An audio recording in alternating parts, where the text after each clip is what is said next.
nuclear scare scam with Galen Winsor. Here to introduce Mr. Winsor is Pastor Ben Williams. Pastor Williams. I'm pleased to have as our guest Mr. Galen Winsor from Richland, Washington. I first heard of Galen from a tape that somebody gave to me some months ago, and I found his story to be absolutely fascinating. His story is unique, to say the least. Galen has been in 77 different cities in the last 2 years lecturing on the subject of nuclear energy. The majority of his life, the last 35 years, he spent processing plutonium from nuclear reactor sites. He has worked in the Manhattan Project facilities in Hanford, Washington, Oak Ridge National Laboratories and Nuclear Plant in Oak Ridge, Tennessee, General Electric's Midwest Fuel Recovery Plant in Morris, Illinois, General Electric's Fuel Fabrication Facility in San Jose, California, and Wilmington, North Carolina. And he's worked in every major reactor decommissioning project around this nation up to this present time. His major work in these projects has been the analytical process inventory control, which means that he was responsible for measuring and controlling the nuclear fuel inventory for these projects. Galen Winsor has few peers in the world in this area of expertise. And those few peers admittedly know and agree with the things that you'll be hearing on this tape. However, except for 2 or 3 of these experts, they've all chosen to remain silent for reasons which they only know, leaving this man then the burden of leading this lonely battle of exposing what we call the nuclear scare scam. He's without question one of the world's foremost authorities in nuclear radiation measurement, and he's recognized by members of the Atomic Energy Commissions of all the major nations of the free world. Mr. Galen Winsor.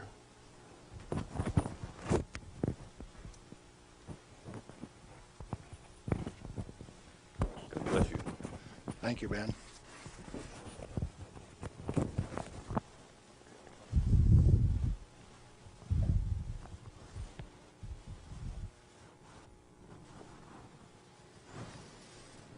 We've been considering today how best to approach this subject so that you would feel comfortable with where I am. And we thought it might be appropriate to start with how I got involved in this game. Now, in 1945, I was a Navy radioman out in the Pacific on a destroyer aimed for Japan. We had a one-way ticket. That's all you get, just one way. So, as we were becoming proficient at our business of fighting war, the Manhattan Project caught up with us and did a job. Now, the weapon that was dropped on Hiroshima, Japan in August 6, 1945 was a U-235, fully enriched U-235 weapon where the material was separated and purified in Oak Ridge, Tennessee. The one that was dropped August 9th on Nagasaki was a plutonium weapon made at Hanford. But to those of us out in the Pacific, it was quite interesting. It had a ticket on it that says, "You get to go home." I was impressed. Now, I was stuck out on Guam after the hostilities quit and was running a radio broadcast that communicated with 4,500 ships west of Pearl Harbor. Quite a few to listen to every dot and dash that I made. So I was used to having people listen to me. They couldn't see me, but they could sure hear me. I had all of the good messages that were to come to them. Fleet movements to Red Cross messages. They came along one day and says, "We'd like to have radiomen to go down to Eniwetok for the atomic bomb tests." Not me. No way. I want to go home. So they went through and they took every 3rd radioman to go to Eniwetok. I didn't go. They let me come home. But I wanted to go home. I had a driving need within me that says, hey, that big firecracker, I want to know how it works. I want to know everything about how it works. So, back to the ranch in Nevada where I grew up and stacked hay all summer, gained back the 40 pounds that I'd lost out there in the islands. Into Brigham Young University the fall of '46 in chemistry classes. Dr. Joseph Nichols could make an old farm kid like me love chemistry. I hadn't had any chemistry in high school, but the way Joe Nichols taught it, I wanted to know. So chemistry it was. And some neat guys like Carl Eyring taught me physics. And along in '47, I ran across a cute blonde from Richland, Washington. Now, this girl had been telephone operator for General Leslie Groves and Dr. Enrico Fermi on the Manhattan Project. She got to put through the calls to Franklin Delano Roosevelt for these guys, so she talked personally to FDR. And she told me some of the stories like you've never heard. She says, oh, in those canyons, great things are done. This cowboy from Nevada couldn't even imagine what she was talking about. Well, in 1947, after we were married, I ran until she caught me. But I wasn't going to get married anyway. I wanted to get my education. I had to get on with this thing. And so we went to Richland, Washington for the first time in September of 1947. I saw that those buildings she was talking about were there. 1,000 feet long, 11 stories high, 5 of them below ground. Tremendous things. And people all over. Camp Hanford in those days was a whole army camp just there to secure that place, to provide security. Thousands of soldiers. You move around out in the desert and up out of a foxhole would pop a soldier with a gun in his hand. There wasn't any horsing around. It was all business. Back to school. In 1950, I applied for a job up there before I had graduated, and they were in such bad need of chemists, I had a job before I had my degree. And so the last year of my chemistry, mostly English, I did on a bus, riding 25 miles to work in the morning and 25 miles back at night, and I did advanced grammar and business writing and all of those things on that bus. But in September 1950, I got into this thing called plutonium processing when we did it barehanded, without instruments, without coveralls. We had some of the most peculiar acid burns in some of the shirts, and I found one of those the other day. It's got acid burns all up the front of it. Plutonium on it, too. Amazing. That was normal operation in those days. We ran those facilities, and we ran them so well that by 1965, we had separated enough plutonium when it only existed in the parent uranium matrix to a half of a single weight percent, 0.005 weight fraction of plutonium maximum in that fuel. And we processed enough tons of uranium to recover enough plutonium by 1965 to meet the weapons needs of this country 10 times over for the foreseeable future. Now we're talking about a massive amount of work. Hands-on, do it type thing.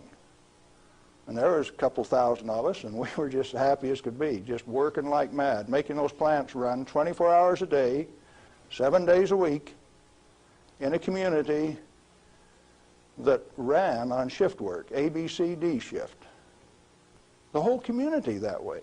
A wartime community, people dedicated to doing a job, and we were doing it, and we did it well. No pretense. Oh, yes, there were. Out in the reactor began to sneak in people who wanted a radiation monitor behind every reactor operator. Why? We know how to make these things run. When we got a metal fuel element stuck and it fell down on the trampoline back of the reactor, we'd go in with our feet and kick it off into the pool, smoking, burning. If you didn't have an instrument, you didn't know it was too hot, so you just went in and kicked it. Finally, along came a rule maker that says, thou shalt not do that. You'll get burned. Oh? I didn't get burned when I did it last week. But you exceeded the limit. Well, where did this limit come from? Turns out that in 1934, the International Commission on Radiation Protection fabricated a limit for X-rays. It was no longer permissible to be burned by them, erythema, reddening of the skin. You now had to keep a limit called 0.2 of an hour per day. How much is that? Well, you've got to have one of these Beckman instruments to read it, and you have to keep time of exposure. You know, there are 4 requirements on this thing: the size of the source, therefore the strength of the source, the distance from the source, the time of exposure, and the intervening shielding to keep from getting burned. Oh, fine. We've been doing this thing for years now, and we've never been burned. Why have we got these rules? And they says, yours is not to ask questions, yours is to do and die. Don't you ask questions. If you do, you might disappear. Those who broke the rules didn't appear the next day. Military rule? Oh, yes. Absolute. What was your appeal? And people you were working with one day, when they weren't there the next day, you didn't go inquire why. You were just grateful you still had your work to do, and you kept right on doing it. Now, this is in the United States of America. Well, in 1960, we found out that the materials that we were working with, the thing that we called high-level waste, that if you waited 3 years, these million-gallon tanks that high-level waste went into boiled off 15,000 gallons of water a day. Fairly hot? Oh, yes. This material, that if it ever broke a line, would seal itself off in the ground within a foot, make its own glass. It wasn't going to go anyplace. We did that a time or two, accidentally, of course. And so we started packaging this cesium-137 in casts and railroad cars like that and shipping it to Oak Ridge, Tennessee. And they'd take it out and make it into a barium titanate and press it into a pellet, and those things were so hot that they actually glowed in the dark from the infrared heat.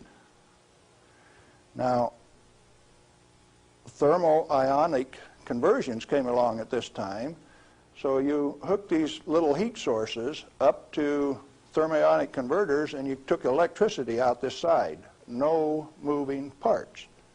These things went into the SNAP program. And these early SNAP power generators are what powered the underwater transmitters for our nuclear navy.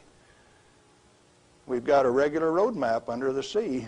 All you got to do is have an instrument that knows how to find it, and then you've got eyes on a submarine. You didn't know that, did you? The power from it came from this material that they now call waste. We processed that stuff and packaged it outside at Hanford.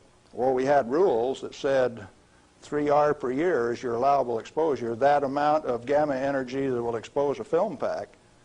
But that was for the people that didn't know. We weren't about to follow those rules. We just went ahead and did the job. They send around an investigation slip that says your dosimeter was overexposed 2 weeks ago. What did you do? And they had a cute little form on it that says accidentally exposed to light, and that was the one I always used to check. Because it's the same amount of light. You know, if you get gamma through the film pack, it's the same amount of light as you get when you click the lens on a camera. They wanted to limit us to that. And one day we looked up, and they had. They had limited us to that amount of exposure. Then the fun part of the game begins. You say, who limited us to that? Are they powerful? Yeah, they control the purse strings. They live by the golden rule. Them that's got the gold makes the rules. If you like your work, you keep the rules. If you don't keep the rules, you disappear. Sure enough, some of us disappeared. Some of my friends gone. Where'd they go? I don't know. Well, 2 years ago, I started traveling for American Opinion Speakers Bureau, and one of the documents that they had was Major Jordan's diary. A story of shipping the technology and the material that was developed at Hanford in 1944 directly to Russia on U.S. Air Force planes out through Great Falls, Montana, Fairbanks, Alaska, under the auspices of one Harry Hopkins, and with the at least tacit approval of Franklin Delano Roosevelt. Now what are you going to do? That thing that we had been doing and feeling so good about had been shared at no expense with Russia. You go back and you check the record and you find Russia did not develop their own nuclear atomic weapon until 1949, even when we supplied them the material and the knowledge. 4 years after we touched them off at Hiroshima and Nagasaki. We weren't happy with that. We were just happy doing our job. Well, in 1965, General Electric was ready to leave Hanford. I'd worked for General Electric for that 15 years, and they took me out to California, San Jose, and we had in mind to design and build this nuclear fuel reprocessing plant at Morris, Illinois. They told me they were going to build it at San Luis Obispo. That's how they got me away from Hanford. But that was just to get me away from Hanford. I got to design the sampling analytical system for this plant. The sample cell was the hydraulic heart of this place. I got to dictate where they put the columns, how high the columns were in relation to my sample cell. One man standing in front of a lead glass window could sample any liquid stream in that whole plant. It took crews of men at Hanford to do the same thing. I wasn't happy with that, so I built an efficient system. I got to design that. I got to build it. Conceptual design, detailed design, build it, operationally test it. And in 1973, they says, forget it, friends, you don't get to run it. We had 170 tons, metric tons of spent fuel stored in the basin. And the then President of the United States, do you remember who it was? Jerry Ford. Says, friends, no way, you don't get to run it. That's when I started to kick over the traces. Up to that point of time, I thoroughly enjoyed my work. I had no limitations, practical limitations. I had all the money to spend. I was in charge of the design effort. I built it the way that I wanted to because it was technically correct. All I had to do was check with engineers and make sure that it was right. And all of a sudden I was told, you must reduce your limits of exposure by a factor of 10. I says, I won't do it. First thing you know, you got the word that says, oh, yes, you will. I says, no way. Well, that's when the rebel, Galen Winsor, started to show up. And when I found out that by management conference I couldn't get to these guys, I figured out another way. Now, in this plant is a beautiful pool. It's got a place to store spent fuel bundles till it won't stop. 660,000 gallons of water, demineralized, just as clear and pretty as it can be. Heated to 100 degrees Fahrenheit when the outside temperatures are minus 20, wind chill factors down to a minus 60, and I found out that I could swim in that rascal. You turn off the lights at night and it had a light blue Cherenkov effect. And this kid from Nevada that never could pass up a warm swimming hole used to go swimming in that pool. There wasn't anybody that had the nerve to swim with me, but since I was manager of safety and analytical service of this plant, it was mine to use. Oh boy. I found out that I could do that. I showed some financial types one time that I could stir that pool with my bare hand and check out through the same radiation monitors they did without triggering it. GE didn't like it. I got a letter from them that says, "Thou shalt not tell financial types that you can swim in the pool, that you can stir it with your hand, because if they find that out, they will steal the inventory. They will know that the inventory can be stolen." Oh, is that a valuable inventory? The same material that's labeled high-level waste by our current government, our current Congress. Now, plutonium is an interesting chemical element. It is created in a nuclear reactor. The Manhattan Project built 8 of these reactors at Hanford. The first one took 12 months from sagebrush to nuclear steam to build, and it had never been done in that size before. How could they do that? Why did they do it? To create this element called plutonium. Plutonium has been assessed as being the most hazardous material on Earth. Now, from the standpoint that you can make an atomic weapon out of it, yes, it is quite hazardous, because a piece of it that big, 2.5 kilograms, that's only 5 pounds,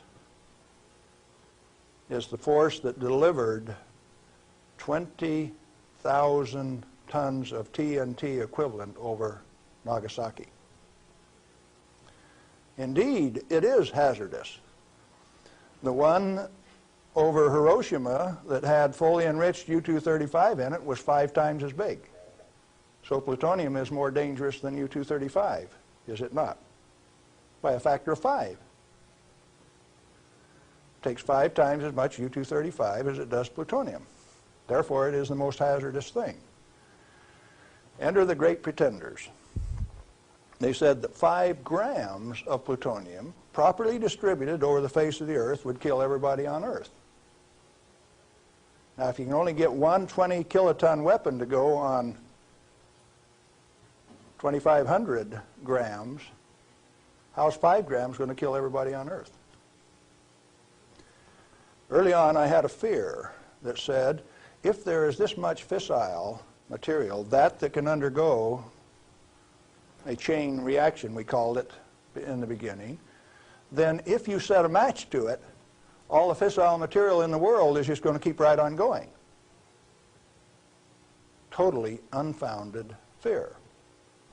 It turns out that when you're in this business of recovering plutonium, like we recovered so much of it at Hanford, we found out that if you have it in a solution where it's less than 5% plutonium, it won't go critical any way that you kick it.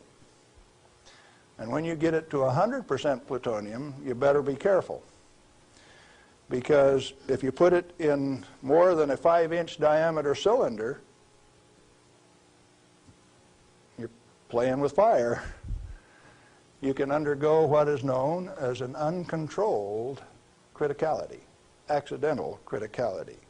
The air turns blue. If the cylinder is sealed, it will explode from steam pressure. And that steam pressure builds up in a millisecond, which is about that long. No, you don't horse with it. And then you find out that those 8-foot thick shielding walls on those canyons were put there because they didn't know how much was a critical mass.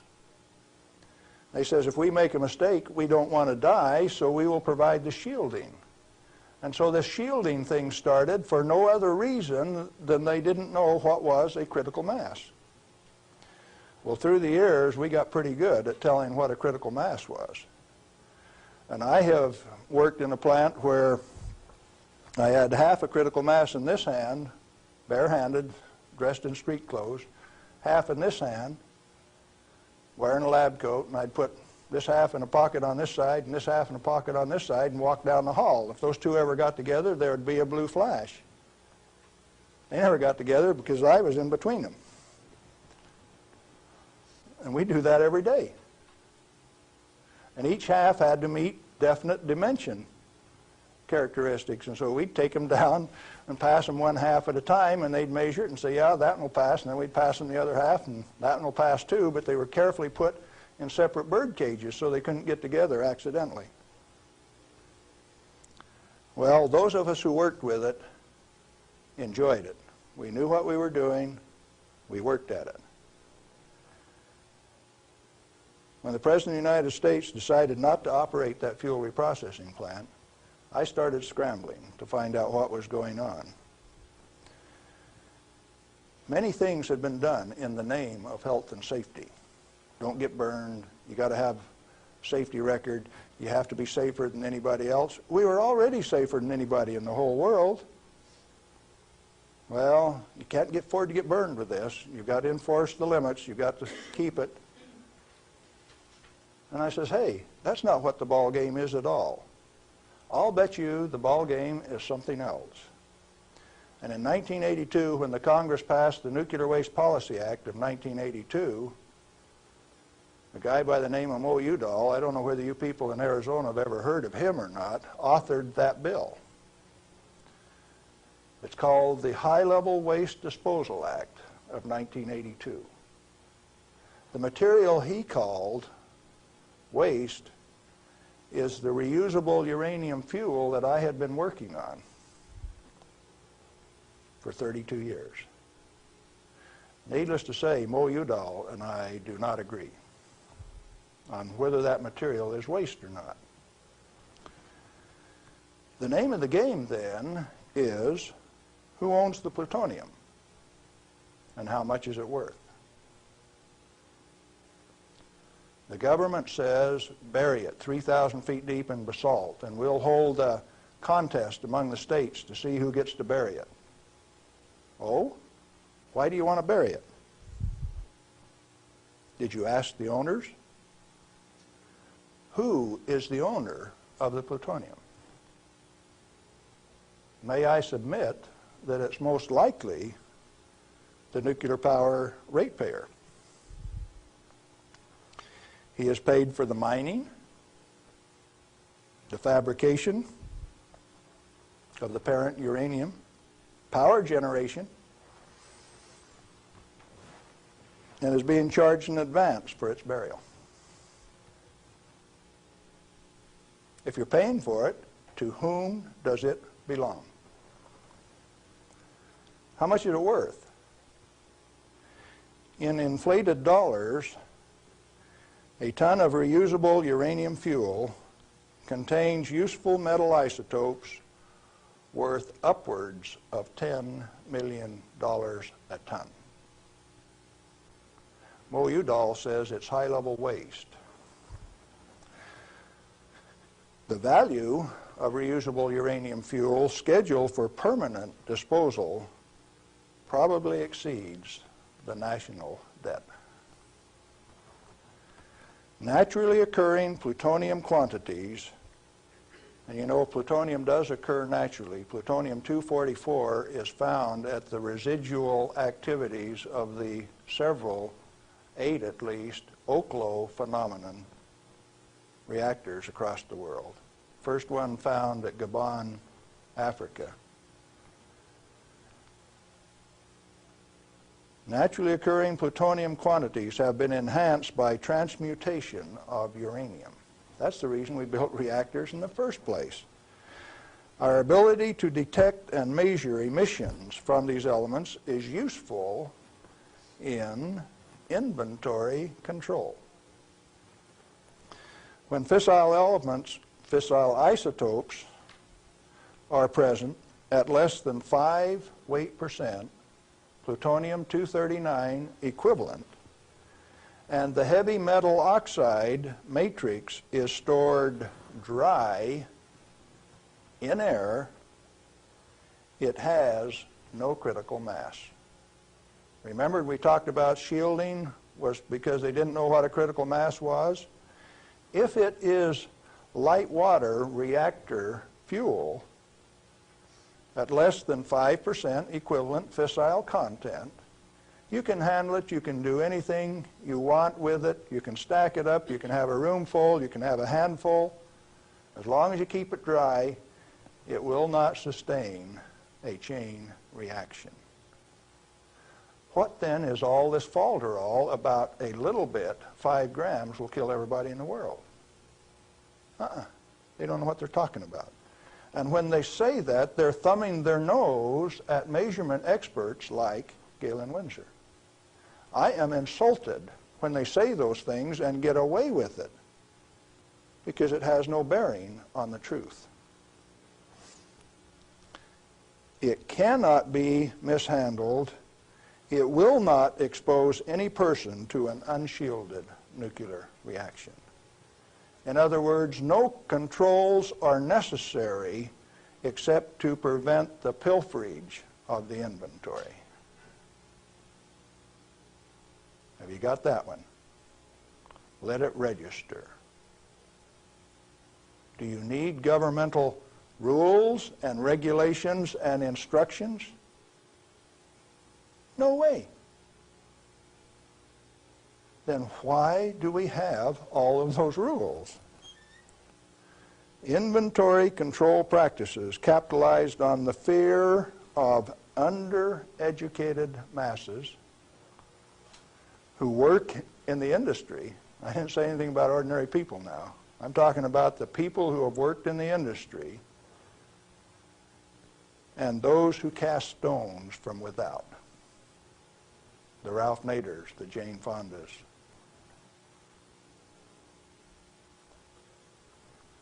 Now, it doesn't take you much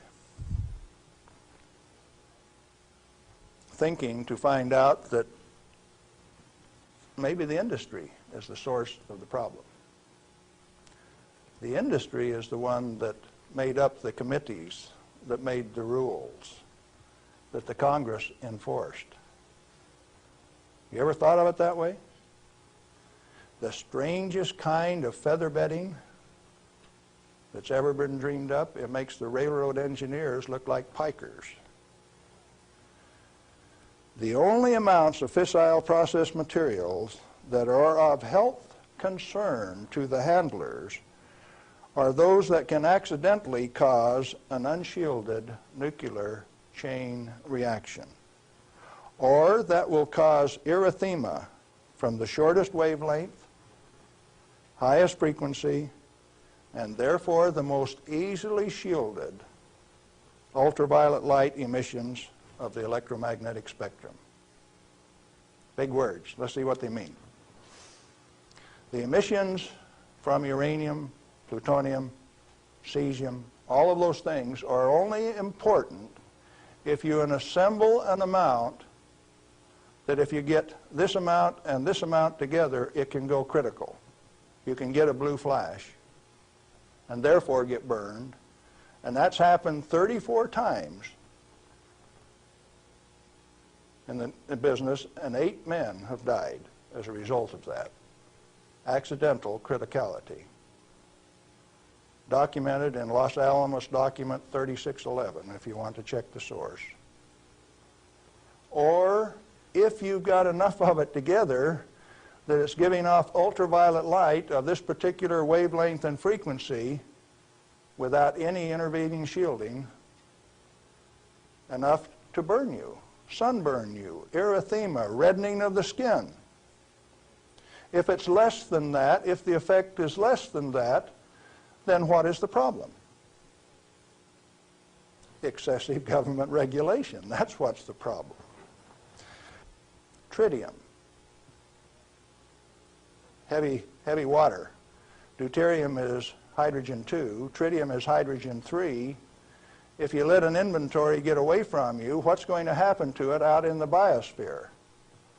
Nothing other than it will become diluted and join the naturally occurring inventory of tritium, because tritium is created in the upper atmosphere by sunlight. We have a natural inventory of tritium. Then the only thing that happens when you release tritium, which is the trigger mechanism for bombs, it's the source of the push that makes it go, is that you lost a valuable inventory.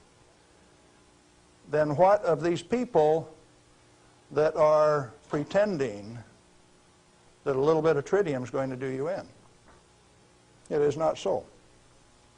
What are those 2 points? Only if it is an economically recoverable concentration, or if it has a natural reconcentration mechanism. You know, there isn't any one of the radioisotopes out there that has a meaningful level of reconcentration in any of the species, not even the oysters in the bays in Maryland, below Calvert Cliffs. Why then are we still playing this game that any amount of this material is of hazard? Reusable uranium fuel, which has been isotopically enhanced in power-producing reactors, is a valuable national resource, not a high-level waste. The utility operators recognize the future worth of this commodity. Mo Udall, in that Nuclear Waste Policy Act of 1982, imposed a tribute of $1 per kilowatt hour, $1 per megawatt hour on all electricity produced in a nuclear plant, so that they can research and develop methods to throw it away.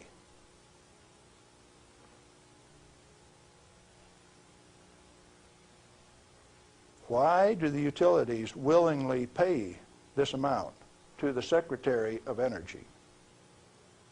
To limit their liability exposure. Who pays that amount anyway? The consumer of nuclear-generated power. You have no choice, and therefore I call it a tribute. At the same time, they have provided their own storage basins at these reactors at ratepayers' expense to retain ownership control of the plutonium resource.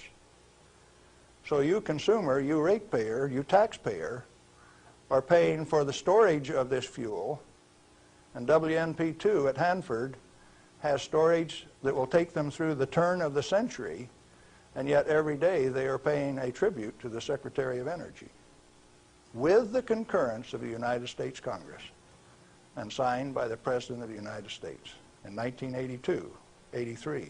Who was that? Ronald Reagan. They have provided those storage basins at ratepayer expense to retain ownership control of the plutonium resource. I started playing a game one day, 7 years ago. I says, okay, Portland General Electric, you've got the Trojan reactor, you've got a storage basin problem, I'm going to make you an offer. I made them an offer that says, I will take all of your spent fuel, FOB your basin, if you will give it to me. In other words, I will take it off your hands at no expense to you. I will ship it, I will store it, I will do everything that needs to be done to that fuel. And you know what they told me? Can I quote them? Go to hell, Galen Winsor. We value it more valuable than platinum or gold. We're going to play the plutonium futures ourselves. Now, where did I learn that the name of the game is who owns the plutonium and how much is it worth? The first plutonium I saw was in a glass tube on the newsreel when I got back from the Pacific in 1946. And that they had in a glass test tube, they said was worth $500,000. Certainly they had less than 5 grams of plutonium in that tube. That's pretty expensive stuff. And so for the show, they put a pot underneath it in case they dropped it. They said, we don't want to have to pick it up out of the rug.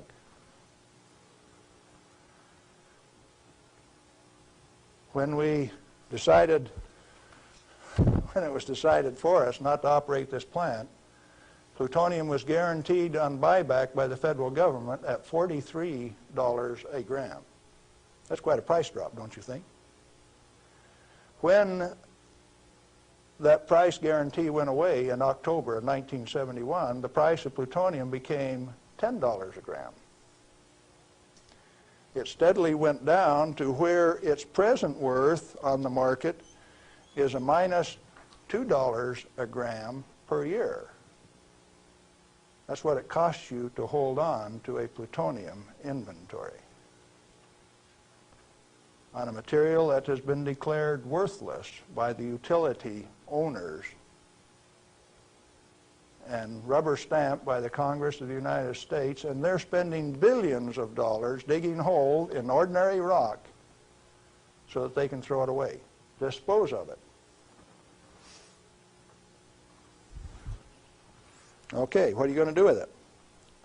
Reusable uranium fuel may be properly stored in air-cooled, dry storage in a cost-effective manner.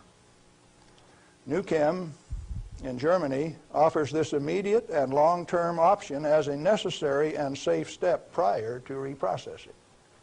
They're doing it in Europe. At least 4 regionally located facilities are available in the United States where this concept can be used right now. Barnwell Nuclear Fuel Plant in South Carolina, Midwest Fuel Recovery Plant in Morris, Illinois, this one, Nuclear Fuel Services in upstate New York, and Redox Processing Plant at Hanford, Washington. These fully shielded, already radioactively contaminated storage areas have secure, limited access. All have been operated under processing conditions of 10 CFR 50, and the MFRP has a 10 CFR 70 storage license, the only licensed storage facility away from a reactor in the United States. It singly, all by itself, is capable of storing all of the reusable uranium fuel that needs to be moved away from power reactors for the remainder of this century. We had that storage designed in 1975. Had the approval of the design. Why then are you spending money over here in New Mexico on the waste isolation project? Why are you spending money at Hanford at the basalt waste isolation project? Why are you spending money at Beatty, Nevada for storage when I can already store it in this building that's already built? I just named you 3 others that can do the job all by themselves too, and I know where there's 14 more buildings that can do it. What are we going to do? Redox and other excess facilities at Hanford are capable of dry storing all commercial REF until plutonium recycle, at least through 5% enrichment, is reestablished, or until the 22nd century, whichever comes first.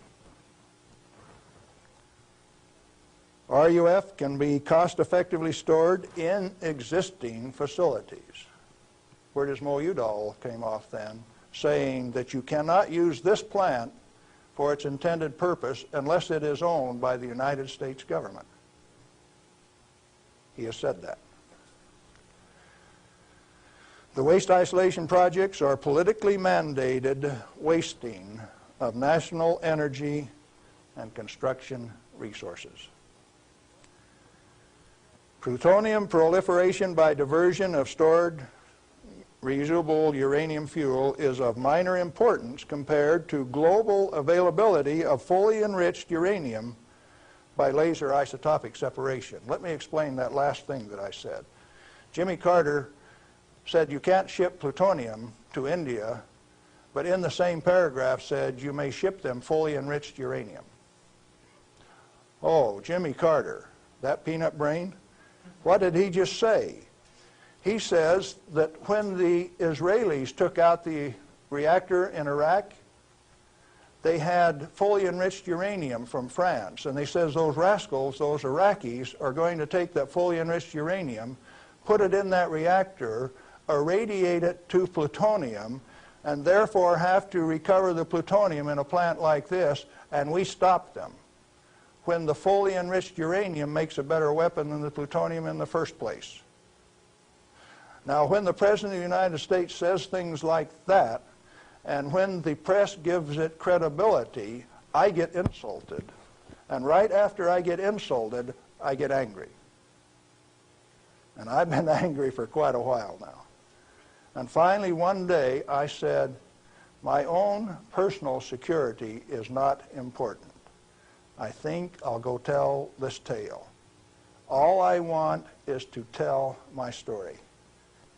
The commodity that I communicate is called truth. And so then I ask you a question, a very brief, pointed question. Who owns the plutonium, and how much is it worth? And then I'm going to attach on to that a question I want you to think about till we talk again. If you haven't been burned by this particular source of radiation, what is your problem? You obviously have one. Otherwise, you would join with me in telling the truth about this particular commodity. And so, yes, I'm recruiting helpers.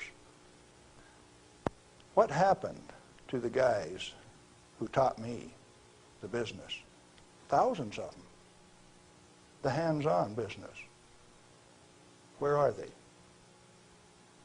They're still there. Why don't they talk? Who are the they that say this is the way the business is going to be run, whether it makes sense or not? Brings you the nuclear scare scam with Galen Winsor. We're back with Galen Winsor, and we're talking about the nuclear scare scam. Galen, it seems to me that from what I've heard you say that the scaring of the people is better than a lock and key to keep this stuff out of the hands of those who might be interested in investigating and keeping this valuable material hidden for just an elite few. This is probably the way that it works best. And so then the secret was to keep from letting other people know that it could be handled, because first of all, we weren't accepted by the community, and the materials that we were working with, they feared, but there were certain few people that realized its real worth, its potential to be used in ways other than to support our national defense. Let me ask you a question, Galen. Are you worried about do you have reason to be worried about your personal safety? Because the kind of people that you're describing here are powerful people. I wonder, you're still around. I wonder how much longer we can expect you to be in this game. Well, on the 13th of December last year, the NRC, Nuclear Regulatory Commission, Region 5, turned out a federal SWAT team to get me on a federal warrant issued by Bob Thomas out of Walnut Creek, California. It was kind of funny in a way. They turned out this federal SWAT team at Hanford, and they had my picture, and alongside it says, "This is an irrational individual. He poses a threat to our security. Take him at any cost." Now, the reason that I'm still here only has one logical conclusion. I have lots of help. Well, you've told us about how that you and others of your friends and colleagues have handled many times this so-called deadly nuclear energy material that the whole world is so scared of. Why weren't you afraid of it? Because we did silly things like recover some of the undissolved fuel elements out of the redox dissolver that burned a hole in it. And we went in and sampled these things by remote process. We got it out into our hands and found out that we could walk around the lab with them barehanded and they wouldn't hurt us.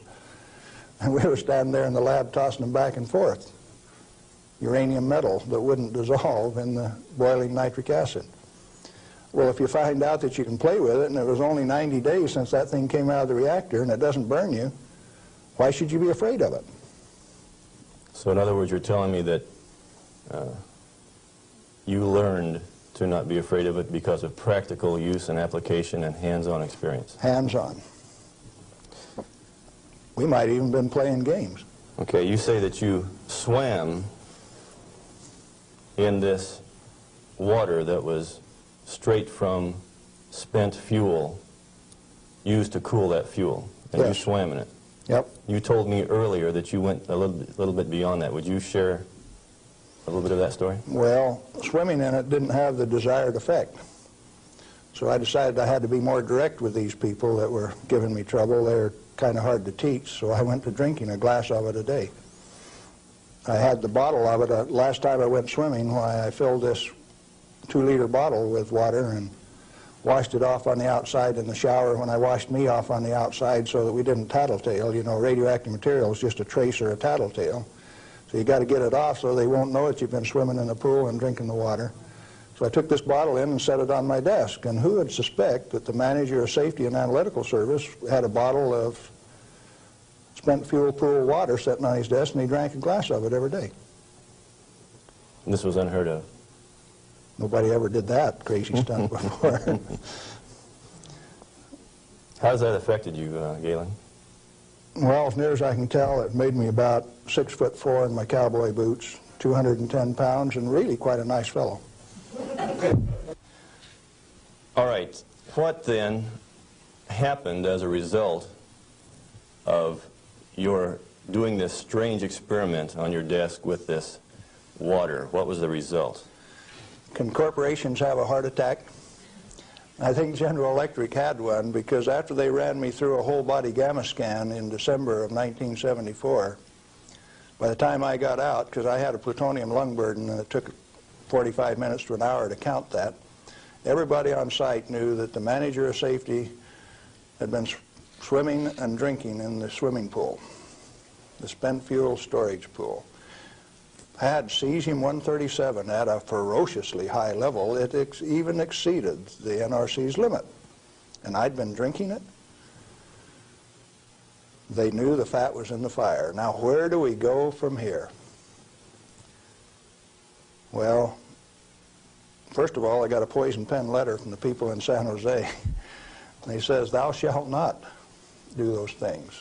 They'll find out that the inventory can be stolen." Well, that didn't sit very well with this cowboy, because nobody tells me what to do, particularly when what I do is right and hasn't harmed me. Who are they to tell me what I want to do? It just didn't sit very well. I was going to do something about that. What was your motive in this? Correct information. As an expert in the measuring system, why, it was very obvious that I knew the parameters of inventory control, the disintegration rate of each of these isotopes, how to measure them. That's how we regulated our inventory. And to have these rascals come along and start playing games with the information that I was very expert in, that I had designed the analytical system for this plant around, disturbed me a little bit. No, it made me fighting mad, and I got angry. And I have to admit, in retrospect, that for the next 5, 6 years, I was more than angry. I was hard to live with. Just ask my wife. Well, in your estimation, then, how dangerous is a nuclear reactor plant? A nuclear reactor plant is just a way to boil water that's the cleanest, neatest, most economical way to boil water that you've ever seen.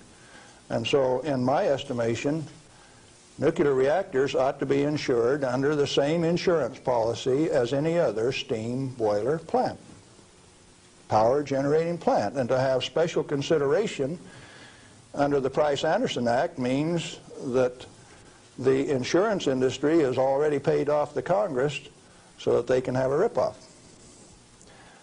charging ever and higher insurance premiums, total coverage much, much greater for a non-existent risk. What a racket. Can a nuclear plant explode?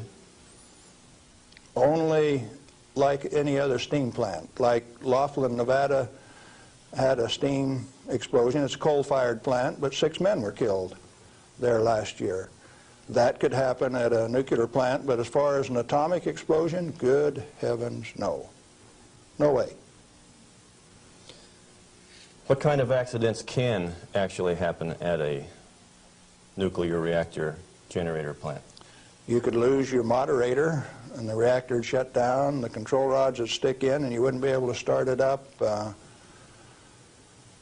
You might do several things that would invalidate some of the safety controls. For instance, an emergency core cooling system. The only reason they put ECCS on a reactor is to destroy it. When you start these big babies up, because they're so big, you only warm them up 50 degrees an hour.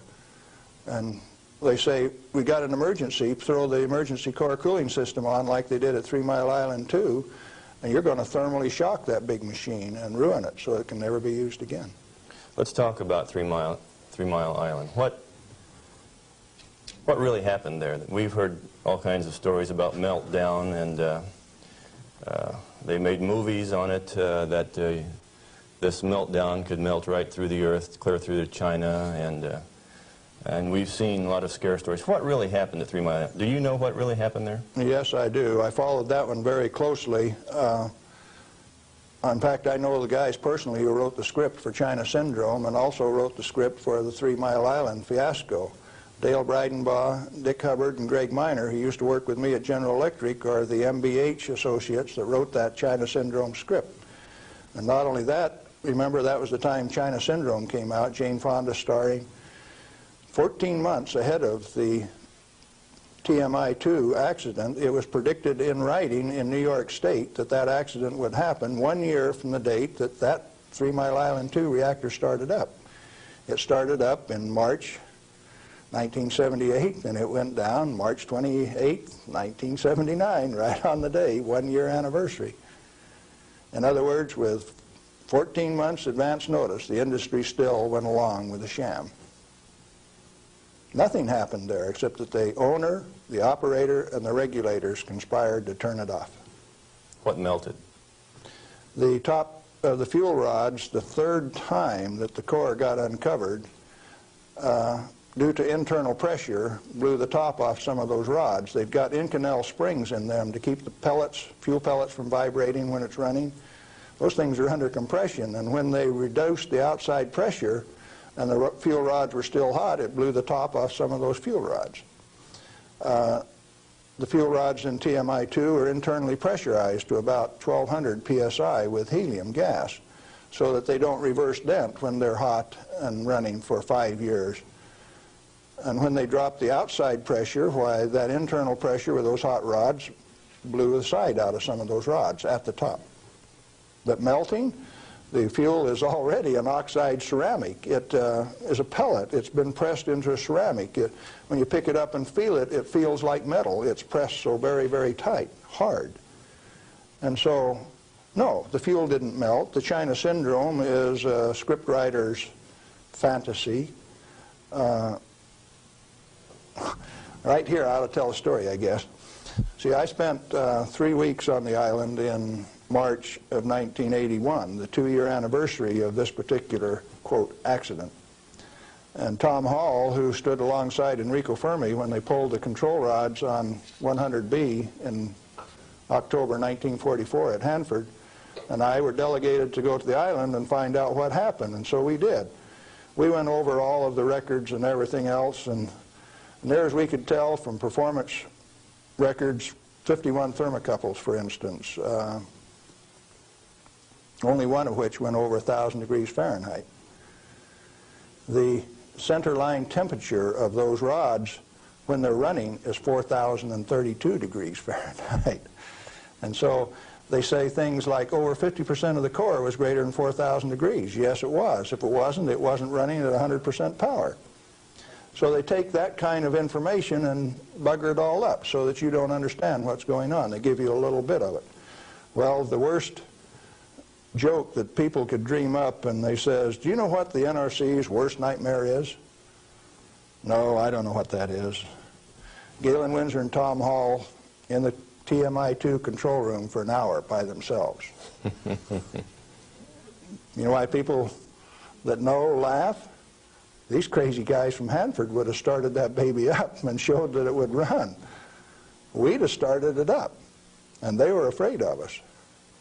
So there was no accident at 3 Mile Island? No, they did it on purpose. Shut it down. Very interesting. Can nuclear radiation cause mutation in people and animals? If a cell gets too much radiation, it dies. And so if it is a sperm or an ovocyte, why, they die. They don't reproduce, and there are no mutations. I think the good Lord built that safety factor in. So you're saying that mutation in future generations is an unfounded fear? Yes, and the studies of the people at Hiroshima and Nagasaki have borne that out. Those people do not have that. Now, they showed the immediate effects of too much radiation. The women who were pregnant showed, the embryo showed the effects of very similar to rubella, measles. Some deformity, certainly, from that radiation insult. But that's not the kind of mutation that's going to go on to the next generation. Galen, what and where are these burial sites, and what's in them for this so-called nuclear waste? I've been hearing stories about stainless steel containers buried in concrete under the ocean, boiling for over 2,000 years. That sounds like a real story. Let me start out by saying there are no nuclear waste, only materials created in a reactor to be recovered and used beneficially. Now, high-level waste is radioactive and self-heating. And so fuel, reusable uranium fuel, fits that definition. But if you disregard its intrinsic worth, why then, yeah, it would fit the definition of high-level waste. But let's say there isn't any high-level waste, only material to be recovered and used beneficially. Then what's the low-level waste fiasco? That's an excuse for a federally mandated, non-inspectable disposal system so that organized crime can get rid of any evidence that they want, and it can never be dug up again. They're afraid to look in there. Not afraid. They don't want you to. They've got rules on the transport so that if you have an accident with a low-level radioactive waste shipment, why, you call out all of the state police and you make sure that nobody looks at it, that nobody gets exposed, that there's no spreading of the contaminated material. And it's also that you don't find out whose body's in that drum. The situation got so bad that the smell of human flesh was so great that they made it so that you could ship animal biological waste in refrigerated vans so that it wouldn't stink up before you got it buried. What is then in these low-level or high-level or whatever containers under the ocean? Nothing. But if you see, they were one time dropping barrels of radioactive waste off barges in the ocean. Do you know what was in them? Not high-level self-heating radioactive waste. Probably had a few bodies and a few guns and a few knives and a few evidences in them too. If you drop them in the ocean, they are truly disposed of. So you know there's an international trade in that right now? You can't do it in the United States, so they transship it across the ocean to South Africa, and they can bury it offshore. So what is in those drums? Well, that's what you're telling me then, that I needn't worry about boiling drums under the ocean for 2,000 years. No, no way. Thank you. I'm glad to know that. Well, one more question, Galen. What do you feel like a good portion of these men in Congress know this already? I know they do. I went there 4 years ago and sat down with the Senate legal staff and told them my hour-and-a-half-long sad story, and Sam Bollinger, one of the lawyers, stood up and he says, "Galen, if I understand you right, why, you want us to have President Reagan snap his finger and make this thing come up straight." And I says, "Hey, Sam, terrific. Go ahead and do it." He didn't take that challenge. He says, "No, I'll tell you what, Galen, industry likes it the way that it is." I said, "Sam, you really know how to hurt a guy." And he says, "Well, if we change it, what are we going to do for an encore?" Yeah, they're fully aware that this thing goes on as far up as the President of the United States. It's the way that industry wants it. The industry is its own problem then. So the question is then, what is the industry? What is the real story here? Is this an industry of nuclear energy? The industry has been ripping it off for years and years. In 1975, we knew that large nuclear reactors were dead, that large is not the way to go. The way to go is small, mass-produced nuclear reactors sitting right in the middle of town, one every 10 blocks, producing power. We haven't built a reactor right yet. It's time that we do it. Why haven't we? Because of a federal energy cartel. These guys control the amount of electricity, the availability, and the price. And they say, you do not have a choice.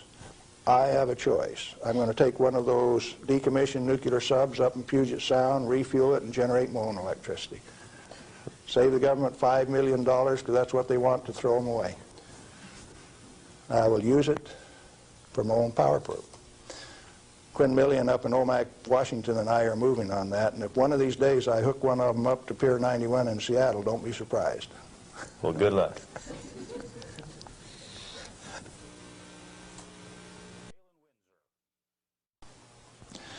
I'm Galen Winsor, and I thought I'd share a few hands-on practical things that have to do with this nuclear scare scam.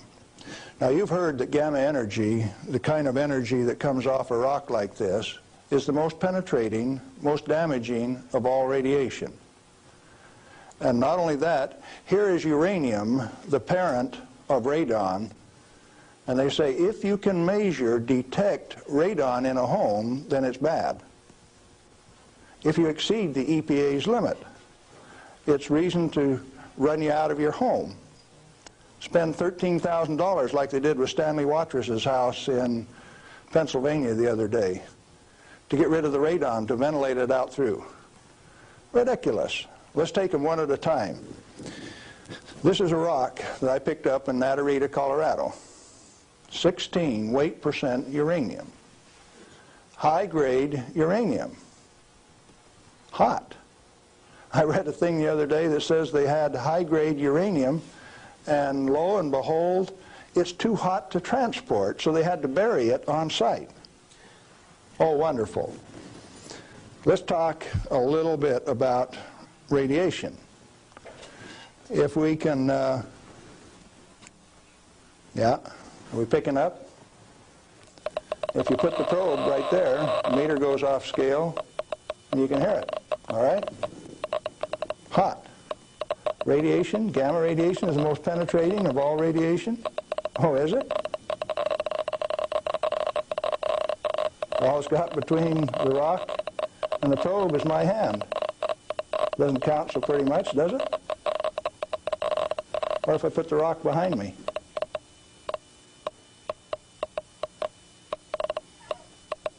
You don't suppose they've been lying to you, do you? I suspect they have. Well, let's do a little bit more. I got a black bottle. This stuff comes in white bottle. A bottle of no-dose. You can send children down to the drugstore to buy no-dose. All they need is money. In this are 660 white caffeine pellets. And this one is uranium oxide, U308. You can't buy it for love nor money. the state of Washington sent 2 of their Gestapo agents over to my home to confiscate my uranium samples on the 17th of December last year. Got a challenge. I'd like to have somebody in the room volunteer to take all of this bottle or all of this bottle. The only thing that I'll tell you is that one of them won't hurt you and the other one will kill you. Do you want the white stuff or the black stuff? White stuff? You do. There's enough in there to kill 4 men your size. The government says we got to ban this material. It's radioactive. Let's check it in the bottom of the bottle. Not very radioactive. Let's take the cap off. Oh goodness, very radioactive. This instrument will only count gamma, energy. It's just energy. Light's coming from those lights, only you're getting lots of infrared from the lights as well as ultraviolet. Energy response, and it's very carefully damped to only discriminated so it only gets the energy that comes from this. I don't want it to respond to a light, just to this. Cost me $1,000 to get an instrument that will just respond to this and not to that. This is radioactive by any definition. Radioactive material giving off radiation that is read by an instrument like this. The daughter of this, radon, cannot be read on this instrument because it gives off alpha particles.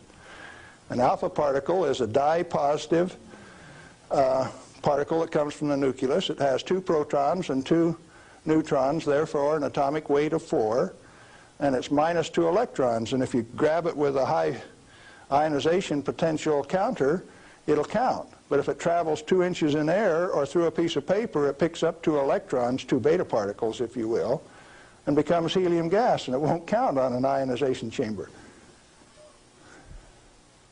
Did you know that this thing right here is giving off helium gas? Alpha comes from uranium. Okay, radioactive material. You pour it out in the hand,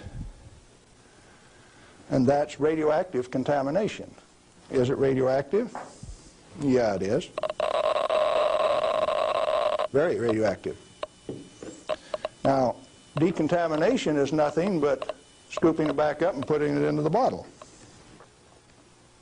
I just now decontaminated my hand.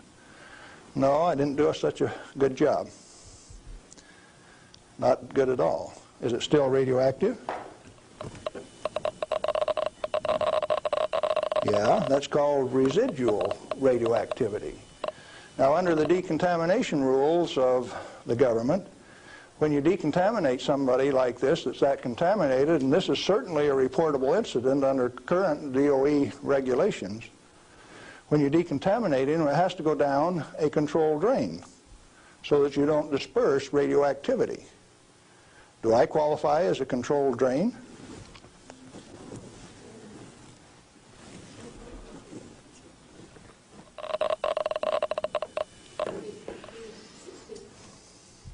That material that I just ate is not soluble in body fluids. Like it's been this. It was fired originally at 940 degrees C, where it becomes U3O8. Known in the industry as HCl insoluble. In other words, it will not dissolve in concentrated hydrochloric acid, hot. Your stomach has 10th normal hydrochloric acid in it, so it won't even dissolve. The stuff is so fine that it has no texture to it. Doesn't even feel rough. So it's tasteless, odorless, has no texture. How's it supposed to hurt me? Because I've been eating this on lecture tour for 2 years, the state of Washington felt it necessary to confiscate my uranium samples so that I would be safe. Dr. Fulton from the Hanford Environmental Health Foundation called up and he says, "Hey, I heard one of your guys OD'd on uranium today, Galen." And we talked for a little while and he says, "Oh, that was you." And I says, "Listen, I can eat all that stuff I want. He says, it'll ruin your kidneys. How are your kidneys? They're fine. Well, you should have been chelated within 4 hours. And I mean, you guys are going to follow me around the country and give me chelating agents every 4 hours after I eat it on lecture tour? He says, we'll give you any medical assistance that you need, Galen. We don't want anything to happen to you. I said, did that include turning out the federal SWAT team 4 days ago to get me?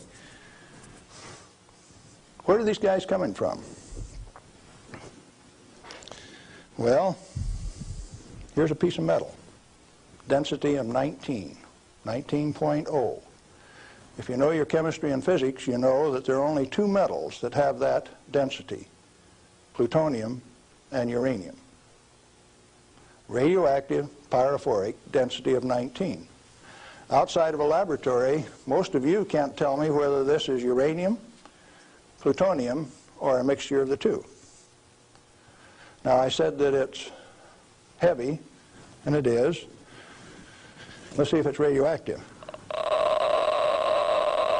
Yeah, it is. Pyrophoric, what does that mean? Pyro, fire. Black on the end. The spark that just came off there is pyro, fire, burned. If it's plutonium, I just contaminated this area of Arizona in excess of the EPA's limit for 1 square mile of surface.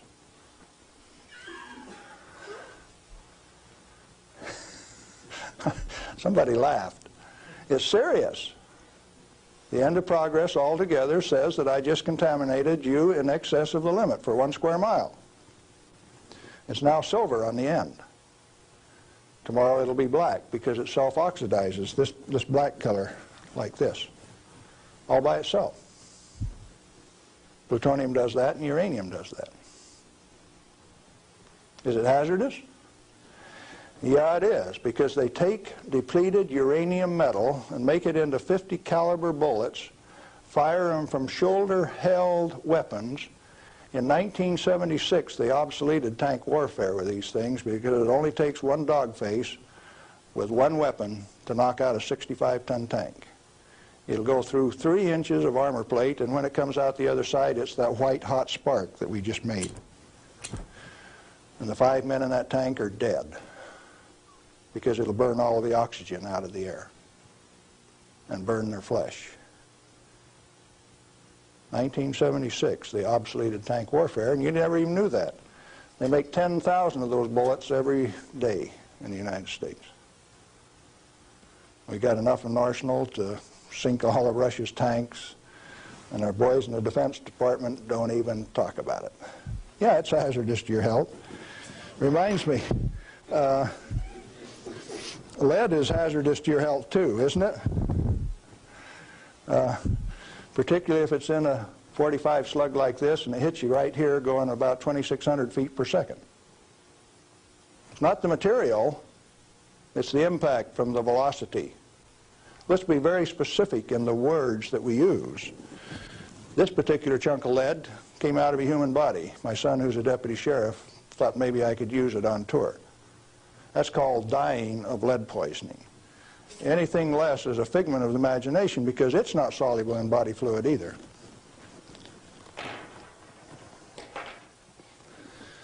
This is a pellet of cobalt-59. If you put it in a reactor into a neutron field, you can convert cobalt-59 to cobalt-60, which gives off a gamma. It becomes the source that doctors use to irradiate patients to 7,000 Roentgen for one patient. The total dose absorbed by radiation workers at 3 Mile Island in the last 6 years is something like 1,500 Roentgen. 5 times more given to a single individual in a doctor's facility. Now, do you know why I say that the federal regulations are absurd? And if you live by those federal regulations, maybe you're being absurd too? Now, a pellet of cobalt-60 this size got shipped by mistake to Mexico, got diluted into 5,000 tons of iron. Some of the reinforcing rod came up to Los Alamos, New Mexico, and they says, hey, that stuff's radioactive. Understand that this single pellet diluted roughly a factor of 1 billion was what they were reading on a detector like this at Los Alamos. And so they pulled back table legs that were in Spokane, Washington, made out of the same batch, because it was hot and radioactive and it would burn you. When the pellet itself could be held in your hand like that for a few minutes without it burning you. Now, Christ walked the earth 1 billion minutes ago. If I could stretch this pellet out into a wire and it went clear around the earth and right back here to Phoenix, 1 billionth of this amount is 1.7 inches of that wire so stretched out. Stagger your mind? It ought to. Now, let's try a little game. The EPA says that 5 picocuries per liter of air is the limit for 222 radon.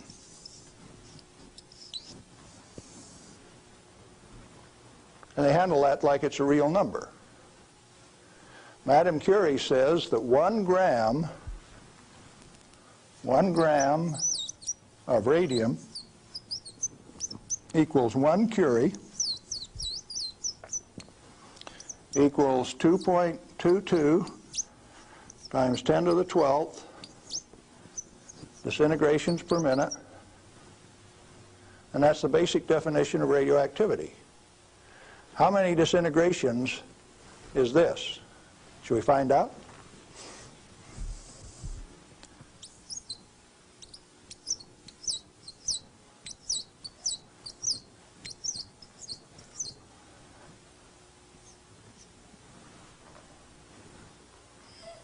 And the EPA, in its wisdom, says that 11 disintegrations per minute from 1 liter of air, you have exceeded the limit.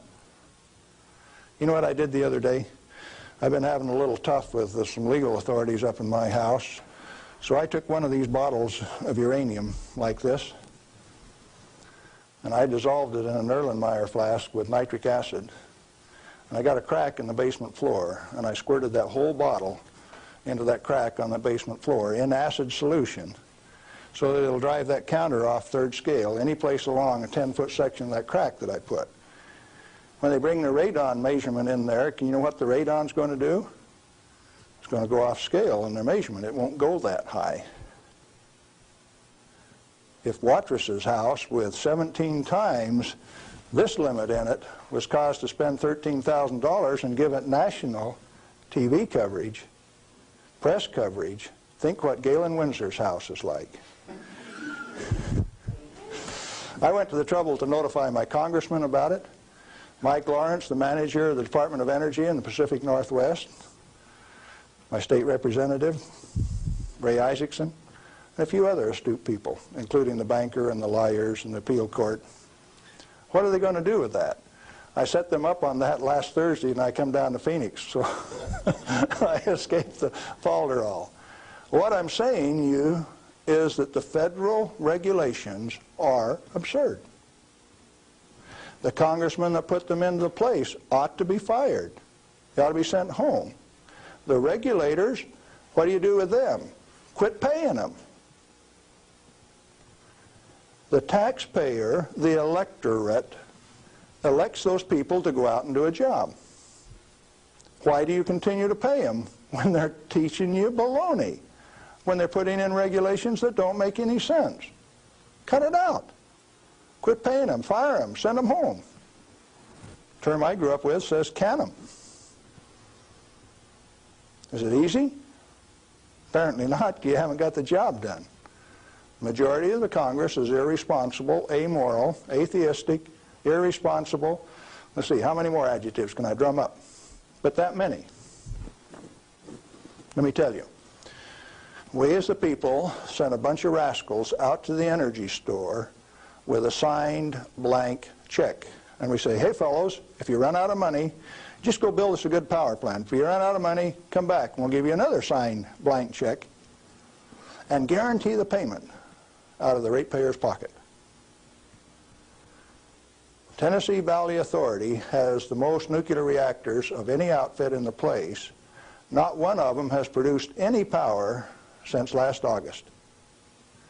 Browns Ferry 1, 2, and 3 in Mississippi hasn't produced any power since last March. And they don't plan on producing any power at Browns Ferry until mid-year in '86. At $1 million a day in lost power revenue per plant, and held off in the name of health and safety? Now tell me we didn't send rascals out to the energy marketplace with a signed blank check. They're still getting paid. Those reactors are all fully fueled, fully staffed, and just sitting there. Who's getting taken? The ratepayer. You're still paying more and more for your electricity all of the time.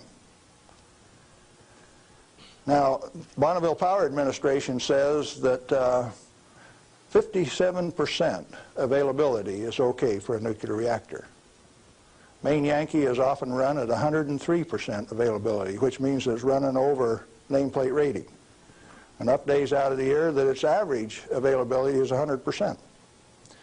Bonneville Power Administration of the Department of Energy says that 57% availability is okay. That means that you can let those things set down 43% of the year, and that's judged as an acceptable performance on the part of the government. There's an obvious answer. Get the government out of the energy regulating business. Turn those plants over to people who will run them efficiently 100% of the time. When we put in zero-release containment, we started playing games. About the time that we proved that a nuclear reactor has no measurable impact upon the environment, that's when they bottled them up, put catalytic recombiners on them. Some of the reactors in Texas were designed not to breathe for 8 years at great expense. Why? When you bottle up a reactor like TMI-2 does, then you get radiolytic hydrogen, and indeed they had a radiolytic hydrogen burn at TMI-2. And they moan and they groan about that, and all they had to do was open up the windows and let the breezes blow through. You don't need containment on them. I'm going up to Colorado this weekend to meet with the Uranium Producers Association. And they're upset because the government is dumping uranium on the market and raising the price of the commodity that they get their bread and butter from. But what they're totally unaware of is that the Grand Junction Operation Office is going to issue a contract so that the new operator has a $25 million budget over the next 5 years, 80% of which will be spent for remedial action. Where you take this material, dig it up, if you find it counts on a Geiger counter, you can have them come in and change out the whole front yard of your house, give you a new front yard, new foundation under your house at government expense. If you don't do it, they'll take you down to the courthouse, blacklist your property, so that you have to remove the radioactivity at your own expense before it can be sold. Now, do you know what I did when I took that uranium solution and poured it into the crack in my house? I set up the United States government, and that episode is about to be played. Did I do it on purpose? Yeah, I did, just like I used to dive into that swimming pool and drink that cesium-contaminated water. I found out that it doesn't hurt me. You need to find out that it doesn't hurt me, or you. In fact, the only reason for the existence of these big transcontinent distribution lines would be if they could compete with a small mass-produced reactor sitting in your backyard. Why don't they want you to? Because they are the federal energy cartel. They like to set the price, the total availability, and whether you can hook onto it, and if you don't pay your bill, cut you off. That's called power, domain, and control. And they like that. They do not want you to be energy independent. If you had one of these sitting in every 10-block area in Phoenix, you could tell the rest of the world to go get lost. Oh, there's another use for that heat. You could heat your homes in the wintertime, or you could cool them in the summertime with it. heating, ventilation, air conditioning, they call it, HVAC. In countries where it freezes, you could run that hot water out and chase the frost away in the spring and in the fall. And they found out that plants grow faster in warm water anyway, so you'd irrigate with it all summer. So cooling towers are called wasting towers. They throw over 50% of the heat away. The other morning, coming out of Tri-Cities, WNP2 was putting its 700 megawatt electric up through the clouds, 870 they were running at. And the clouds were laying all over the ground, and there was a little ice cream cone right out there, and I said, there's WNP2. It snows 5 inches every night out of WNP2, and the rest of us don't get any. Where'd the water come from? That's cooling the heat from the condenser cooler. You should have a business right out there, an oil cracking plant, something taking that heat and using it, like they built at Midland, Michigan 10 years ago and they've never used. And so Dow Chemical is suing the utility because they never produced the steam for their chemical plant right alongside it. We got troubles in this country. I'm telling you what the problem is. Doing something about it, responsibility is yours.